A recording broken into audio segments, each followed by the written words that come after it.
À Saint-Louis, une enseignante s'écroule devant sa classe. Les élèves voient son corps défaillir et la panique s'empare d'eux. Les médecins font l'impossible pour trouver la cause de cette maladie aussi subite que mystérieuse. La science leur fait alors une révélation troublante. Ce qu'ils ont d'abord pris pour une maladie est en fait un crime. À Columbus, en Ohio, une femme est trouvée abattue d'un coup de feu à la tête. On impute d'abord la mort à un suicide, mais quelque chose dans cette hypothèse n'est pas plausible et les enquêteurs ne se résignent pas à ce que le dossier en reste là. Pour trouver les réponses, ils devront déchiffrer des indices qui les pousseront bientôt à croire qu'ils ont affaire à un meurtre. Le travail méticuleux des experts judiciaires leur permet de trouver les plus petits indices laissés par les meurtriers et à en finir avec leur attirance fatale.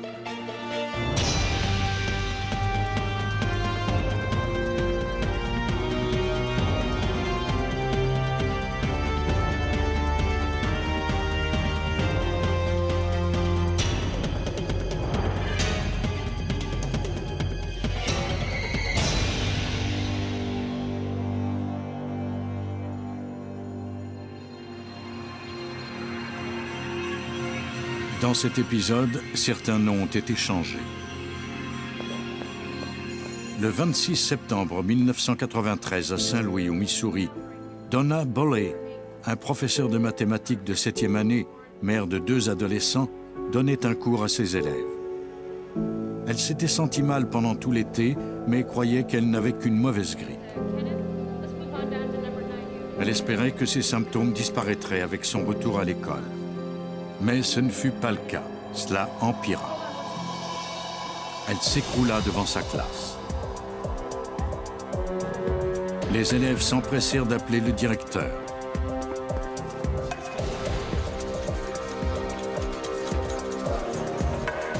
Quand les ambulanciers arrivèrent, Donna avait de la peine à respirer.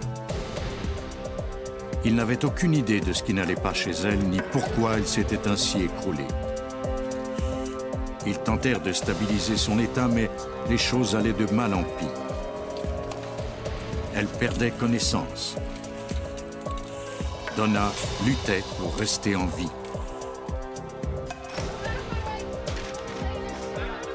Aux urgences, les médecins firent l'impossible pour la sauver. Mais leurs efforts étaient insuffisants. Malgré tout, Donna luttait pour rester en vie. Elle était maintenant paralysée et n'avait plus aucune sensation dans les bras et les jambes. On la brancha sur un respirateur. Voici le docteur Gregory Becker, spécialiste aux soins intensifs. On ignorait de quoi elle souffrait.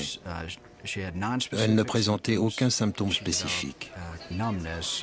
Ses extrémités inférieures étaient devenues engourdies. Elle était confuse et avait été victime d'une crise. Le niveau d'oxygène avait chuté dans son organisme et elle semblait éprouver des problèmes respiratoires. Nous étions déconcertés par ce qui lui arrivait. Jim Boley, le mari de Donna, s'empressa de venir s'enquérir de son état. Les médecins l'assurèrent qu'ils faisaient tout ce qui était en leur pouvoir, mais le pronostic n'était guère encourageant. Donna était dans un état critique. Jim dit au médecin de Donna qu'elle était malade depuis un certain temps, mais que cela n'avait jamais été aussi grave. Donna fut alors victime d'un arrêt cardiaque. Les médecins tentaient désespérément de faire battre son cœur à nouveau.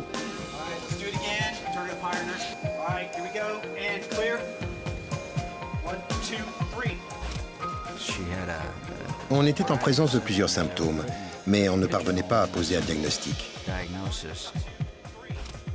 Après avoir finalement réussi à stabiliser l'état de Donna, les médecins la transférèrent à l'unité des soins intensifs. Ils ignoraient toutefois ce qui avait pu causer ces symptômes.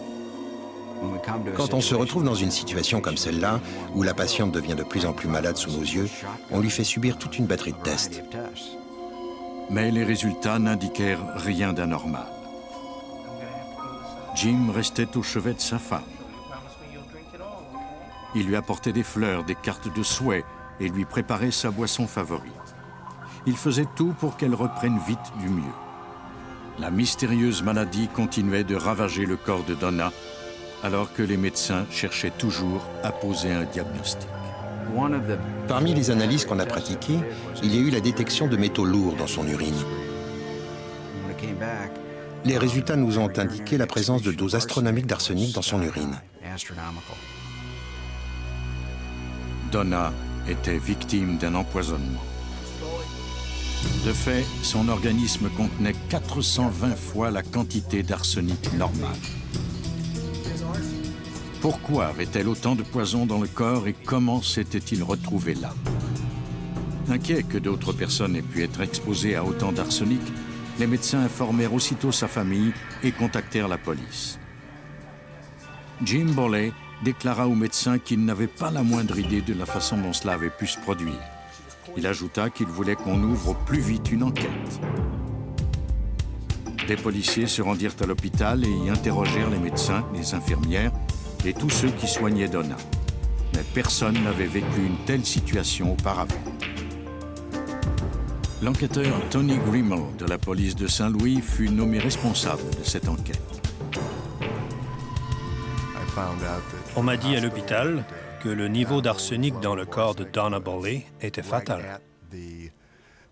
Elle reposait entre la vie et la mort, et elle pouvait mourir à tout moment. Comme un empoisonnement à l'arsenic est plutôt rare, l'enquêteur Grimmel dut faire quelques recherches sur ce métal toxique. J'ai lu tout ce que j'ai pu sur ce sujet et j'ai appris qu'on trouve de l'arsenic principalement dans les pesticides et les herbicides. Il est également présent dans l'environnement et dans l'eau des puits. L'enquêteur Grimmel aurait voulu parler à Donna, mais c'était impossible. Elle était alors dans un état critique, paralysée du cou jusqu'aux pieds et incapable de parler. Comme Donna ne pouvait pas communiquer, les enquêteurs devraient trouver des réponses autrement. Ils demandèrent au personnel hospitalier de les contacter s'ils disposaient d'autres informations. Des infirmières furent postées dans la chambre de Donna 24 heures par jour pour surveiller son état. Pour l'enquêteur Grimmel, l'étape suivante fut de déterminer si la victime avait été exposée au poison accidentellement ou s'il s'agissait plutôt d'un acte criminel. C'était le premier cas d'empoisonnement à l'arsenic sur lequel j'enquêtais. Les questions auxquelles nous n'avions pas encore trouvé de réponse étaient « Comment a-t-elle pu se retrouver avec ce poison dans son organisme? De quelle sorte d'arsenic s'agit-il et d'où provient-il » Pour répondre à ces questions, l'enquêteur fit appel à un expert du laboratoire judiciaire de Saint-Louis. Il rencontra le toxicologue Christopher Long. Les symptômes d'un empoisonnement à l'arsenic ressemblent énormément à ceux d'une grippe ou d'une intoxication alimentaire. La plupart des médecins se limitent à ces deux affections et cherchent une cause biologique. Ils ne pensent pas à l'empoisonnement à l'arsenic ou aux métaux lourds. Mais un empoisonnement à l'arsenic est bien plus grave qu'une grippe. Le poison s'attaque aux globules rouges, les détruisant tous jusqu'à ce que l'organisme cesse de fonctionner. On a tous de l'arsenic dans notre organisme, mais à un niveau si minime qu'il ne cause aucun symptôme ni problème de santé. Les niveaux d'arsenic dans le corps de Donna étaient d'un autre ordre. En raison des doses massives, on pouvait présumer qu'elle l'avait ingéré, soit d'elle-même, soit parce que quelqu'un d'autre lui avait administré. Même si l'on ne pouvait écarter la possibilité que le poison provienne de l'environnement ou de l'approvisionnement en eau, les enquêteurs devaient tenir compte de toutes les hypothèses, notamment celle du suicide ou de la tentative de meurtre.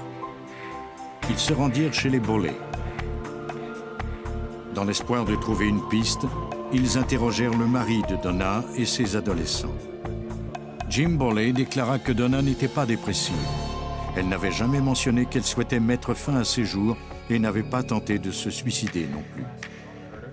Les Bowley déclarèrent toutefois que Donna avait eu des ennuis avec certains étudiants qui lui en voulaient pour les mauvaises notes qu'elle leur avait attribuées. Jim ajouta que Donna s'entendait mal avec un professeur qui avait déjà travaillé avec elle. Cette dernière était une cible facile. Selon lui, comme Donna avait toujours un verre d'eau sur son bureau, n'importe qui à l'école avait pu lui administrer le poison en le versant dans le verre. Pendant qu'ils étaient à la maison, les enquêteurs prirent des échantillons de l'eau du robinet. Ils les envoyèrent au labo pour analyse. Ils recueillirent également des pots, des contenants et des ustensiles. Ils prirent aussi des produits d'entretien ménager et de nettoyage.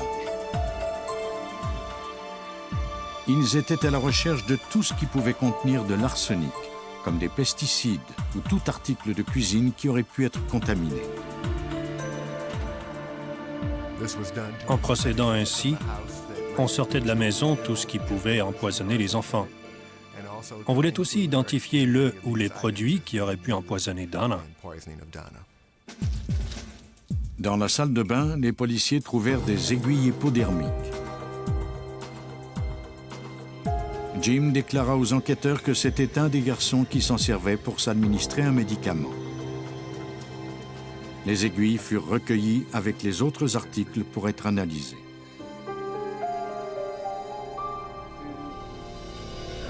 L'enquêteur Grimmel se rendit ensuite à l'école pour tenter d'étayer les soupçons de la famille de la victime. Le directeur déclara que même si Donna était souvent malade, elle avait un bon moral et n'était pas dépressive.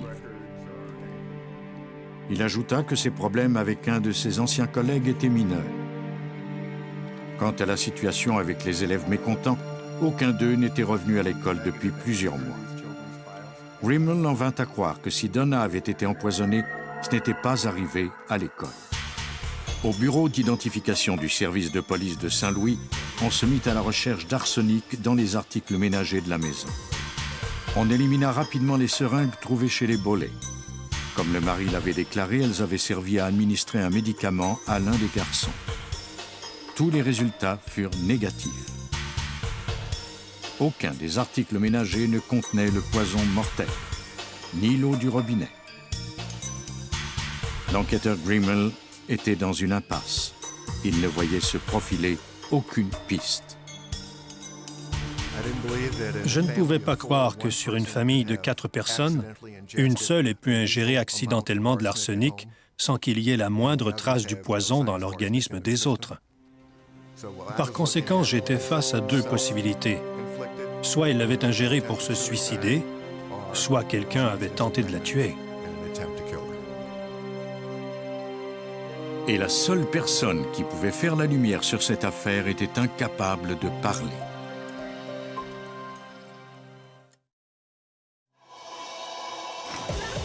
À Saint-Louis, l'enseignante Donna Bollé s'était écroulée dans sa classe et se trouvait maintenant à l'unité des soins intensifs. On avait trouvé des doses massives d'arsenic dans l'organisme de Donna, ce qui avait poussé les enquêteurs à croire qu'elle avait tenté de mettre fin à ses jours ou que quelqu'un avait voulu la tuer. Après avoir effectué des vérifications à son école et chez elle, les policiers se retrouvèrent dans une impasse. Ils commencèrent alors à se poser des questions. Si quelqu'un souhaitait la mort de Donna, qui cela pouvait-il être? Et quel était son mobile? Les enquêteurs décidèrent d'examiner les relevés financiers des Bollé. Il ne fallut guère de temps à l'enquêteur Tony Grimmel pour découvrir que la police d'assurance sur la vie de Donna avait été augmentée depuis peu de 200 000 $ à 600 000. Et ce n'était pas tout. Les relevés indiquaient que les Bollé avaient des dettes de 20 000 $ sur leur carte de crédit. Cette piste semblait prometteuse. L'enquêteur Grimmel reçut alors un appel de l'infirmière de Donna. Celle-ci l'appelait de l'hôpital. Elle déclara que malgré les traitements que Donna recevait pour débarrasser son organisme du poison, son état s'était encore dégradé. De plus, l'infirmière avait relevé des constantes entre les crises. Donna rechutait après chacune des visites de son mari. Malgré l'état de Donna, l'enquêteur Tony Grimmel devait trouver une façon de communiquer avec elle. Elle était paralysée du cou jusqu'aux pieds et ne pouvait pas parler. Tout ce qu'elle pouvait faire, c'était de hocher la tête pour indiquer un oui ou un non et d'établir un contact avec les yeux. Elle ne pouvait pas écrire parce qu'elle était paralysée. Elle était dans un très mauvais état. L'enquêteur voulait s'entretenir seul à seul avec Donna. Même si Donna ne pouvait pas parler, elle pouvait communiquer avec moi. Je me suis arrangé pour que nous puissions échanger. L'hôpital se servait d'un tableau de l'alphabet pour communiquer avec Donna. Elle pouvait faire oui et non de la tête, mais quand on lui posait une question précise, elle devait l'épeler à l'aide du tableau. La première chose que j'ai demandé à Donna, c'était si elle s'était administré le poison elle-même pour se suicider. Elle m'a répondu que non. J'ai ensuite tenté de lui poser le plus de questions auxquelles elle pouvait répondre par oui ou par non. Je lui ai demandé si elle croyait que cela provenait de chez elle. Elle m'a répondu non. Ensuite, je lui ai demandé si cela provenait de ses amis. Elle m'a encore répondu non. L'enquêteur Grimmel ne voulait pas trop fatiguer Donna, même s'il avait encore beaucoup de questions à lui poser. Il devait remettre cela plus tard. Je m'apprêtais à partir quand elle a commencé à secouer la tête et à pleurer. J'étais inquiet parce qu'elle avait l'air très en colère. J'ai cru qu'elle avait un problème ou qu'elle souffrait, et j'ai appelé l'infirmière pour qu'elle vienne vérifier son état. Elle ne voulait pas que je parte. Elle n'avait pas mal. Elle tenait simplement à me dire quelque chose. La première chose qu'elle m'a épelé, c'était qu'elle craignait que Jim, son mari, ne soit impliqué dans son empoisonnement. Jim, is that your husband, Jim? Okay. Do you feel he's involved in this?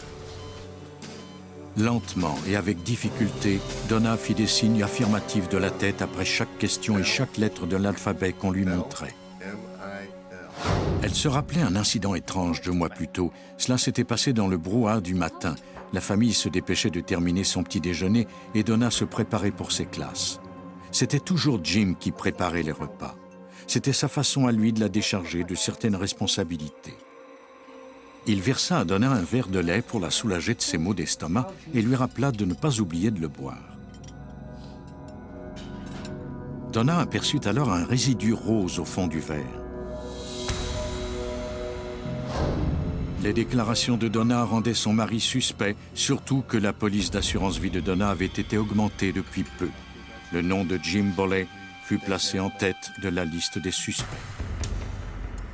Mais les enquêteurs étaient encore bien loin de prouver qu'il avait tenté de tuer sa femme. L'enquêteur Grimmel demanda à Donna de lui donner un échantillon de ses cheveux. On l'envoya au labo pour déterminer quand l'empoisonnement avait commencé.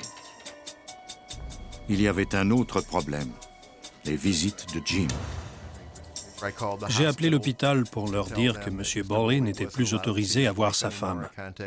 Je suis entré en contact avec le service de sécurité pour qu'il ne puisse plus lui rendre visite, parce que je soupçonnais qu'il avait continué à lui administrer le poison à l'hôpital.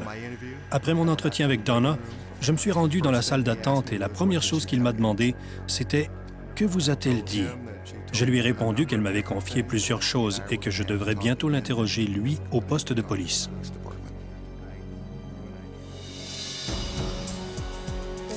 On obtint de nouveaux indices quand des proches parents de Donna trouvèrent un sac de sport caché dans la maison des Boley. Ils le remirent à la police. Les enquêteurs furent intrigués par son contenu.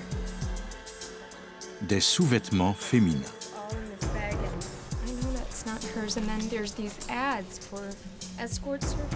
Il y avait des publicités d'agences d'escorte et des lettres d'amour. Le sac contenait également des photos de femmes nues et toute une panoplie d'objets à caractère sexuel. Après avoir obtenu les relevés téléphoniques, on a découvert qu'il faisait affaire avec 2 agences d'escorte et qu'il les appelait avec son portable. Au service de toxicologie du bureau du médecin légiste de Saint-Louis, on analysa les cheveux de Donna. Les cheveux ont une croissance d'environ 2 cm par mois. Comme l'arsenic a la particularité de s'accrocher aux follicules et d'y rester, les scientifiques peuvent déterminer avec précision à quand l'empoisonnement remonte.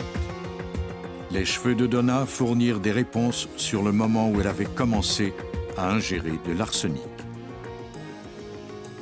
Voici le toxicologue Christopher Long qui a pratiqué une analyse d'absorption atomique. Quand on pratique cette analyse, on ne peut rien voir car elle est faite au niveau atomique. On ne peut pas voir les molécules ou les électrons à l'œil nu. L'ordinateur peut mesurer les différents degrés d'absorption de la lumière et nous en indiquer les concentrations. On obtint des résultats. En analysant ses cheveux, on a constaté qu'il n'y avait pas d'arsenic près de la racine.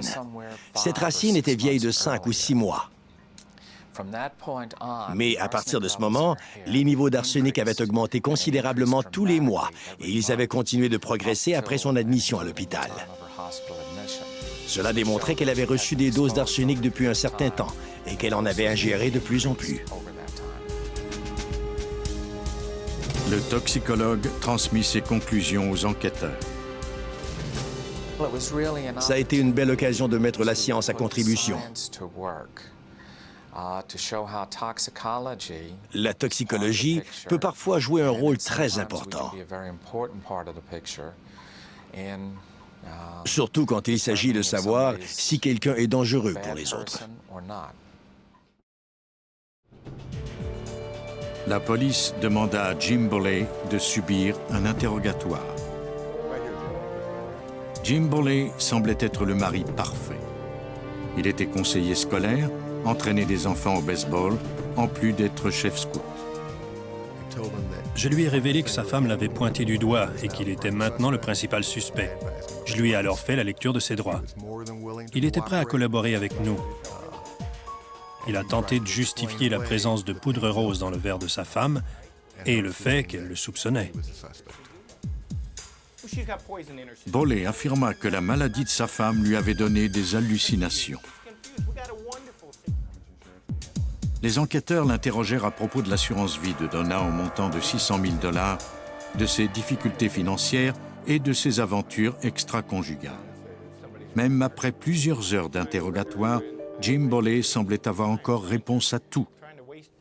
Il était très doué pour fournir des explications. Boley avait reçu une formation en psychologie et il semblait maîtriser parfaitement la situation. Les enquêteurs tentèrent alors une autre approche. Whenever he's talking, he's in control, as big as life, but when we talk, he shrinks back in his chair. Have you noticed that? Yeah, he seems real confident and comfortable when he's talking. And very uncomfortable when you're talking. right. I think what we should do is go back in there and just hammer him and just get up on the podium and don't let him talk at all. Just give him everything you've got. Cette fois-ci, les enquêteurs décidèrent d'être agressifs verbalement et de ne pas lui permettre de rejeter le blâme sur quelqu'un d'autre. I've been listening to you all night long. Now it's time for you to listen to me. No, wait a minute, wait. I've listened to you all Les enquêteurs lui présentèrent l'affaire et empêchèrent ainsi Boley de parler pendant 1h30. Après 1h30, quand il a finalement eu la chance de parler, il m'a demandé de combien d'années d'emprisonnement il allait écoper. Cela suggérait qu'il était impliqué, mais ce n'était pas des aveux. Après un interrogatoire de plus de 8 heures, les enquêteurs n'étaient pas parvenus à faire avouer à Boley l'empoisonnement de sa femme. Comme on ne détenait aucune preuve formelle contre lui, l'enquêteur Grimmel rencontra le procureur Bob McCullough. C'était à ce dernier de prendre une décision. Nous avions peu d'indices. C'était un de ces cas où vous êtes convaincu que c'est lui qui a fait le coup, mais vous ne savez pas comment vous pourrez l'inculper du crime. Les enquêteurs ne renoncèrent pas. Ils exercèrent de la pression sur Boley pour qu'il avoue. Mais Jim Boley résista à la pression. Sans preuve formelle, la police craignait de voir ce présumé empoisonneur s'en tirer indemne.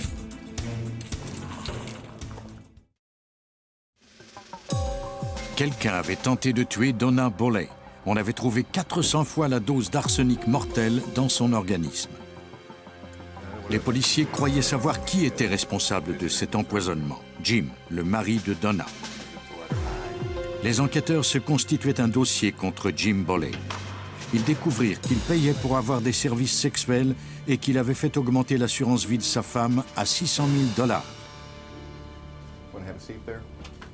Les enquêteurs convoquèrent Jim à un autre interrogatoire en espérant le faire craquer, mais il leur résista encore pendant plusieurs heures.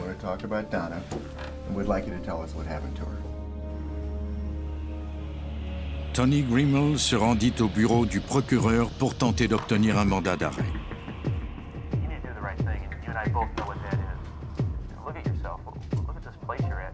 Puis, Boley finit par avouer qu'il avait empoisonné Donna.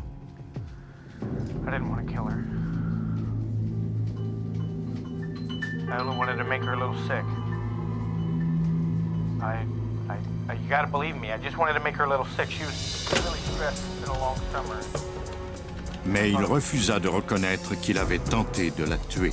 Yes, Lieutenant Barner over the police department. Detective Grimmel's there applying on a warrant. Could I speak with him, please? L'enquêteur Tony Grimmel de Saint-Louis attendait d'obtenir un mandat d'arrêt. Tony, Boley's over here confessing to Vera right now. Pour justifier d'avoir empoisonné sa femme, il a prétendu que c'était parce qu'elle et lui avaient peu l'occasion de passer du temps ensemble. Il espérait qu'en la rendant malade, elle devrait rester à la maison. Et lui, il pourrait ainsi utiliser ses congés de maladie pour s'occuper d'elle. Jim Boley fut mis en détention. Il confia aux enquêteurs où il avait caché la mort au rat chez lui. Il emmena ensuite les policiers au commerce où il avait acheté le poison. Il alla même jusqu'à en indiquer la marque. This is the product that you bought? Yeah. Pendant plusieurs mois, Boley avait soigneusement préparé les potions à l'arsenic qu'il donnait à boire à sa femme. Il faisait fondre le poison dans de l'eau avant de l'ajouter aux aliments et aux boissons de Donna. Time to hit the bed.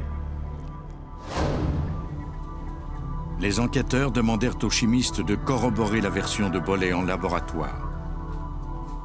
Ceux-ci constatèrent que le poison donnait une teinte rosée à l'eau. Ce liquide ne colorait pas le lait dans lequel on le versait, mais il laissait un résidu rosâtre. Pendant plusieurs années, Jim Boley a vécu une double vie, mais ses liaisons extra-conjugales lui coûtaient très cher. Les policiers croient que ces liaisons l'ont ruiné et qu'il a planifié minutieusement de se débarrasser de Donna pour toucher sa police d'assurance-vie et ainsi continuer de mener cette autre vie. Mais son plan a échoué. Grâce à la médecine et à la criminalistique, on a pu l'empêcher de tuer Donna. Le dossier du procureur Bob McCullough de Saint-Louis contre Boley était solide. Le chef d'accusation de tentative de meurtre volontaire qu'on a déposé est à peine moins grave que le meurtre au premier degré. La peine maximale pour ce type de crime est l'emprisonnement à vie. En outre, on l'a fait accuser d'avoir utilisé du poison. Cela pouvait lui coûter une autre peine de réclusion à vie. Jim Boley a été trouvé coupable de la tentative du meurtre volontaire de sa femme par empoisonnement. Il a été condamné à la prison à vie.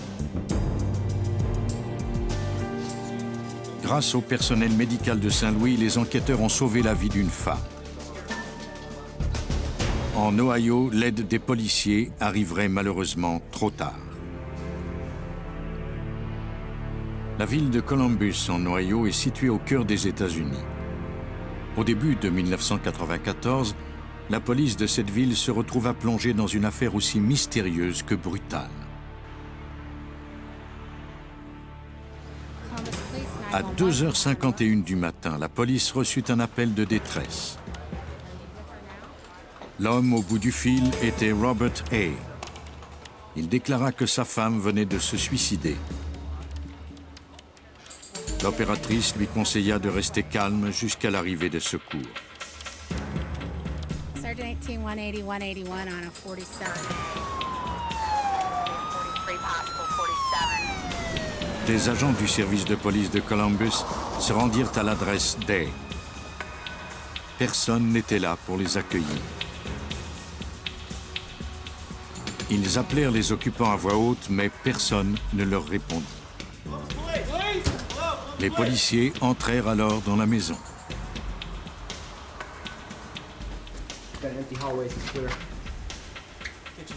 Il semblait n'y avoir personne.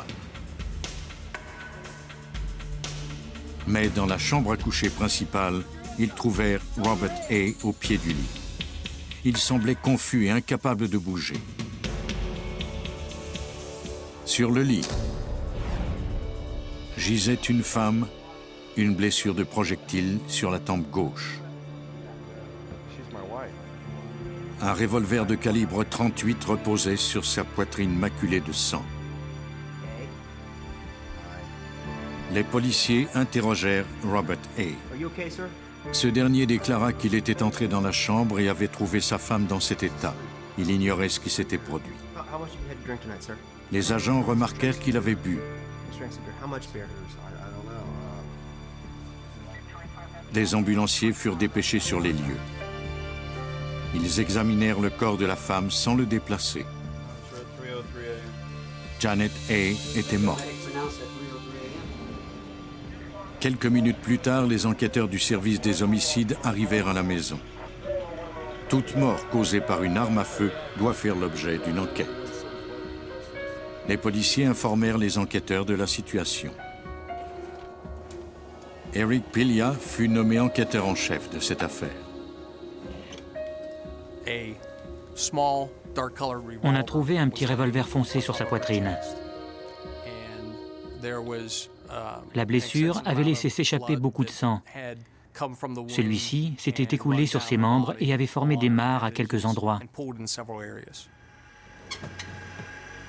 L'enquêteur interrogea Robert, le mari de Janet. Il semblait être en état de choc et ne réagissait pas.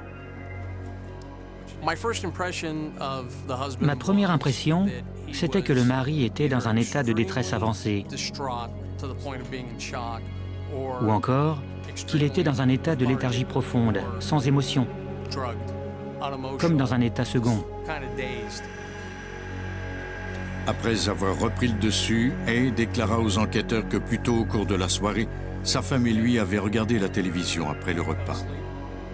Elle devait partir en voyage d'affaires le lendemain matin à Cincinnati. Selon Robert, Janet était nerveuse à l'idée de faire ce voyage. Elle était terrifiée à la pensée de parler en public. Elle souhaitait avoir une bonne nuit de sommeil. Elle monta alors se coucher. Hay déclara qu'il était resté debout et qu'il avait regardé un film d'action à la télévision.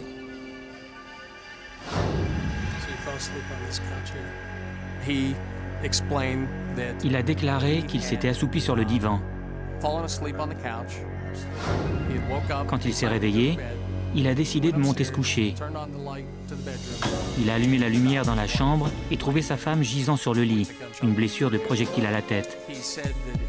Il a dit qu'il avait alors vérifié son pouls. Le suicide de sa femme l'avait mis en état de choc. Quand le coup était parti, il dormait et il n'avait même pas entendu la détonation. Au premier coup d'œil, cette enquête ne serait qu'une formalité. Un suicide tragique, un mari en état de panique qui devrait refaire sa vie. Mais les enquêtes sont rarement de pure formalité et l'enquêteur Pilia se doutait bien que celle-ci allait lui réserver son lot de surprises.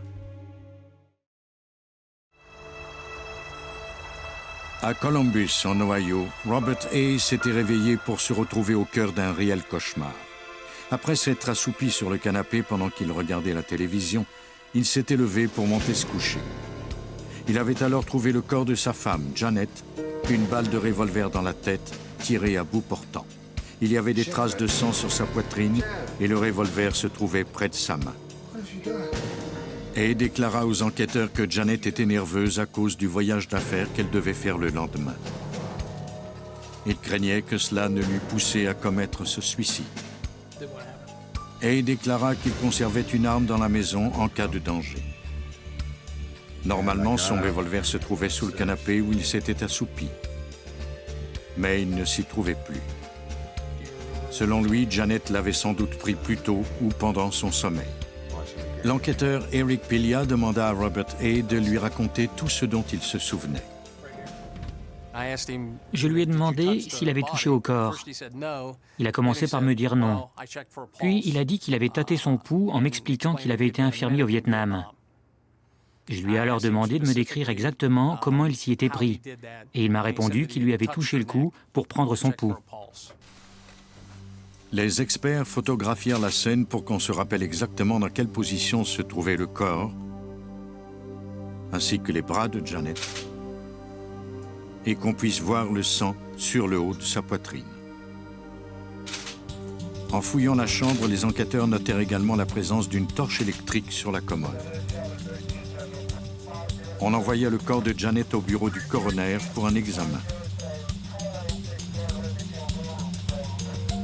Les policiers vérifièrent s'il y avait eu entrée par effraction dans la maison. Ce n'était pas le cas.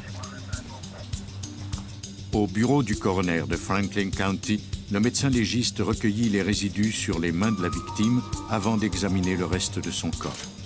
Il préleva également des échantillons de son sang pour faire des analyses toxicologiques.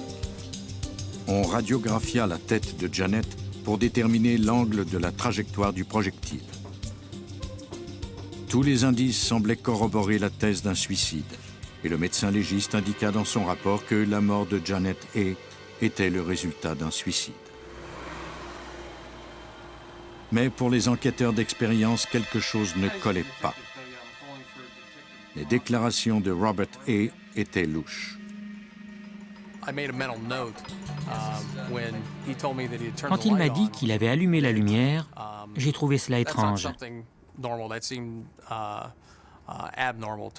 Ce n'est pas normal pour quelqu'un qui vient rejoindre sa femme au lit, car il risquerait ainsi de la réveiller. Les enquêteurs décidèrent d'en découvrir un peu plus sur l'état d'esprit de Janet. Ils demandèrent aux parents de la victime si elle souffrait de dépression ou si elle traversait une période difficile. Ceux-ci déclarèrent que Janet se portait très bien. Elle avait même hâte de faire ce voyage d'affaires. Les informations fournies par les parents de la victime n'étayaient pas les conclusions du coroner, selon l'enquêteur Carl Rankin du service des homicides. Janet A. n'était guère une bonne candidate au suicide, car elle avait confiance en l'avenir.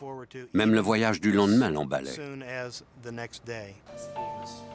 L'enquêteur demanda des informations sur la relation entre Janet et son mari. Robert A. avait insisté pour accompagner Janet à Cincinnati, mais celle-ci avait refusé. Ils avaient discuté de ce qu'ils feraient avec leur chien. Janet n'était même pas sûre de le laisser aux soins de Robert. Janet avait dit à ses parents que Robert avait une liaison avec une autre femme depuis quelques mois. Et à peine 3 semaines avant sa mort, Janet leur avait parlé de son projet de divorce. Ces révélations renforçaient les soupçons des enquêteurs. Janet n'avait peut-être pas mis fin à ses jours, mais ils devaient trouver des preuves. Ils retournèrent sur la scène du crime et recommencèrent leurs analyses. Ils examinèrent de nouveau les photos et notèrent que la blessure à la tête de Janet se trouvait à la tempe gauche. Or, les amis et la famille de Janet leur avaient dit que celle-ci était droitière. De plus, l'arme dans sa main était dans une position plutôt étrange, comme se le rappelle l'enquêteur Rankin. La culasse de l'arme était dans le sens contraire de la main. Autrement dit, le canon était pointé vers le haut. Il aurait été difficile pour une droitière d'appuyer sur la détente de cette façon. Au laboratoire, on obtint les résultats des analyses sanguines de Janet. Il semblait qu'elle avait absorbé une dose massive de somnifères. Peut-être avait-elle décidé de se suicider de cette façon et, voyant que cela ne fonctionnait pas, elle avait utilisé l'arme à feu. Mais cette hypothèse n'était pas plausible. Selon le toxicologue, compte tenu de la quantité de médicaments qu'elle avait consommés, Janet A. aurait eu les idées trop embrouillées pour descendre au rez-de-chaussée, après avoir pris le somnifère, prendre l'arme sous le canapé sur lequel Robert A. dormait, et ensuite remonter dans sa chambre, s'étendre et se tirer une balle dans la tête. Les éléments tombaient peu à peu en place. Les enquêteurs contactèrent ensuite un spécialiste de l'analyse de la morphologie des taches de sang. Puis ils apportèrent les photos de la scène du crime à Corning, dans l'État de New York, où le professeur Herbert McDonald est directeur du laboratoire des sciences judiciaires. Ils m'ont demandé d'examiner ces photos avec objectivité et de voir si je pouvais tirer des conclusions en examinant la morphologie des taches de sang. Pour McDonald, quelque chose dans ces photos était suspect.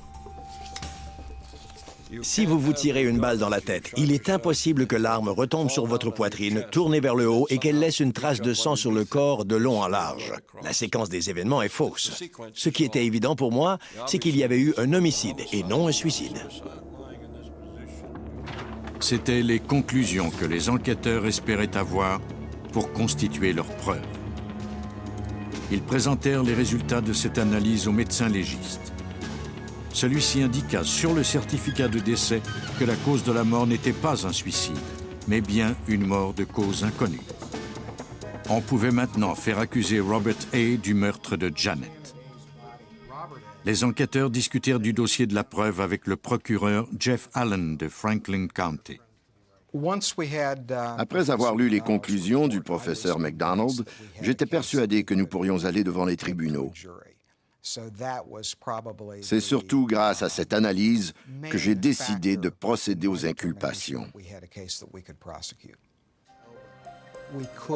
Je croyais qu'on pouvait démontrer clairement, grâce à l'expert Herbert McDonald, grâce aux toxicologues et aux témoignages des amis et des membres de la famille qui avaient eu des contacts avec Janet A. peu de temps avant sa mort, que le défendeur, la seule autre personne dans la maison, était la personne qui avait fait feu sur elle. Janet A. ne s'était pas tuée elle-même.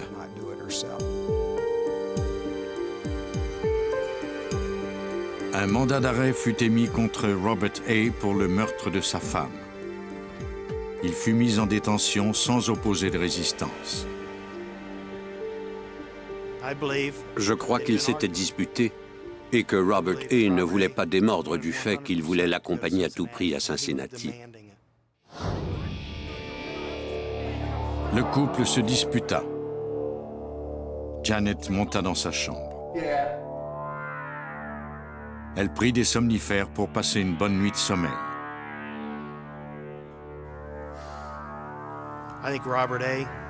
Je crois que Robert A. était étendu sur le canapé,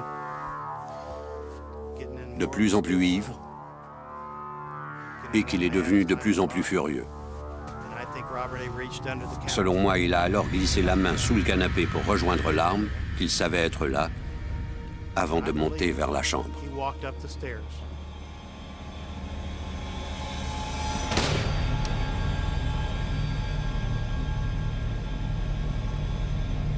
Après avoir tué Janet A., il déposa la torche électrique sur la commode. Il disposa le corps différemment dans le lit. Comme il s'était taché la main droite avec le sang de Janet, il s'essuya sur sa poitrine.